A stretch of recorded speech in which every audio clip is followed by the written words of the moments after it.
Naam, karibu mtazamaji, nafahamika kama Lulu Hassan na tunaanza na taarifa ambayo tumeweza kuipa kipaumbele siku ya leo, ambapo shughuli ya kutafuta miili zaidi inaendelea katika shule ya msingi ya Hillside Endarasha Academy katika kaunti ya NYERI, ambapo wanafunzi 17 wameripotiwa kufariki huku wengine 14 wakikimbizwa katika hospitali mbalimbali kwa matibabu. Wizara ya elimu imesema kwamba shule hiyo ina jumla ya wanafunzi 824 ambapo 316 kati yao wanastiriwa kwenye mabweni, ambapo bweni lilipoteketea lilikuwa na wavulana 156. Wazazi wanapokea ushauri na saha unaotolewa na maafisa wa Kenya Red Cross shuleni humo. Rais William Ruto pia ametuma risala za rambirambi kwa familia zilizoathirika na kutaja mkasa huo kama wa kusikitisha zaidi. Wanahabari wetu Ayub Abdikadir na Kamau Mwangi wako kwenye eneo la mkasa kutujuza yanayojiri kwa hivi sasa. Kwako Ayub Abdikadir.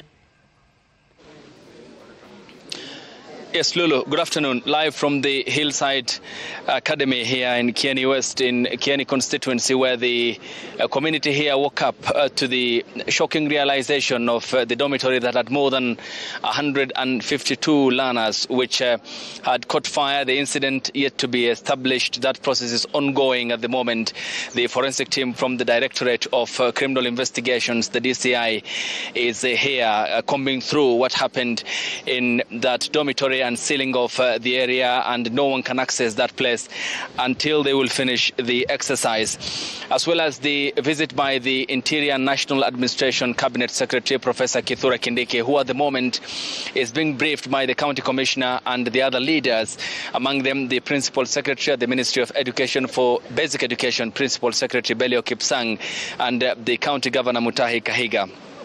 As well as the two main issues, Lola, here is that all the parents or guardians who are here are not sure whether their children are part of the 17 who had unfortunately lost their lives. And that tells a lot, because it's walking into uncertainty, and going to the Red Cross tracing desk is where you will then establish thereafter whether your kid was here or not. Some of them have fled the incident after the fire, managing to get out of the dormitory. They are still not accounted for, and Dr. Bello Kipsang said that the government will account for those who had fled for their safety after the dormitory caught fire. And then the main question is what then happened during the incident, the cause of the fire, and why the 17 were unable to flee from the scene of the incident before the response from the Kiawara fire engine at 11 p.m. and until 3 a.m. what happened when the fire engine from NYERI Central had responded to this incident which happened in Kieni West, about 40 kilometers from NYERI town. The questions around safety is what will be coming up later here at the Hillside Academy in Endarasha. And it's despair and shock, the utter disbelief that the community here is at the moment unable to comprehend with the event that happened last evening here in Kieni West at this academy. And if you can see, their faces is still of concern to what has happened, and unable to believe the loss of lives of the 17 learners here, as confirmed by the Ministry of Education. And they told me some of them here were the first responders, and they managed to respond, but they were overwhelmed. And it's then when they sought the help and the reinforcement from the NYERI County Fire Brigade from NYERI town. And it's quite a distance coming here, because you have to branch off the main tarmac and on a rough road until you reach here, and accessibility here is not then easy in that regard. And then walking down this way is where the main entrance is, and why the community around here, or these members, are blocked off from accessing is only parents are allowed inside, or the media personnel, or government officials and the stakeholders who are undertaking that exercise of verification. We have seen Red Cross officials who are combing through a list of the students who were there when the incident happened, and they told us that they are calling some parents. Some had managed to flee with the students because of the safety standards, they had to just take the students with them, and it's a contact tracing exercise beyond the school compound here that will involve parents to get back learners who they managed to rescue from the fire incident. And it's that effort that had managed to save the situation, because more than 152 learners were in that dormitory when it caught fire. The incident, of course, yet to be established, and that will be the next point of attention. And walking down this gate, Lulu, is where now you will manage to get access because of the multi-agency security team and the exercise that is happening here, which is undertaken by Kenya Red Cross officials, the Ministry of Interior and National Administration officials as well,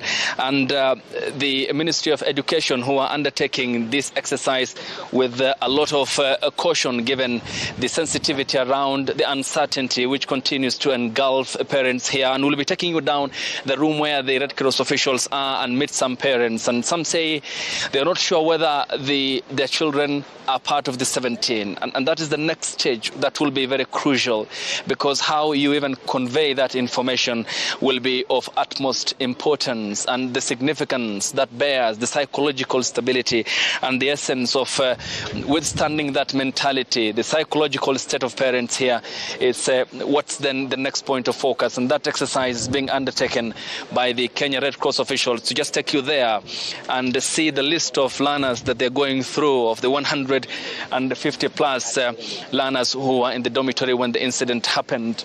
And this is the room where that is happening at the moment, Lulu. It's labeled, as you can see. Just get a close shot of that room is the parents' room. And because of the sensitivity of the matter here, we will not be able to get access to that, but it's where the parents are being briefed, and it's happening there. And we also have another room. If Kevin, we can walk down here and see what else is happening in that room, to just get a glimpse of the weight of this incident here, because this briefing is important beyond the government officials who are holed up there, because the parents to be briefed here. And to just show you a picture of the combination of the list here by the Kenya Red Cross, where that incident is happening at the moment. You can see they're going through the list, and Kevin is giving us that picture. They are making sure that they call the parents who are here and the phone numbers over there. Another room also full of parents. If we can just get to see what's happening in this room, because at some point we will not be allowed to go beyond this point. These parents who are here waiting for information regarding their children, and some of them will be briefed later, and we'll have them in our news bulletin because of the packages that we'll be doing from here in Kieni West. Some of them, their children were here, some of them are parents.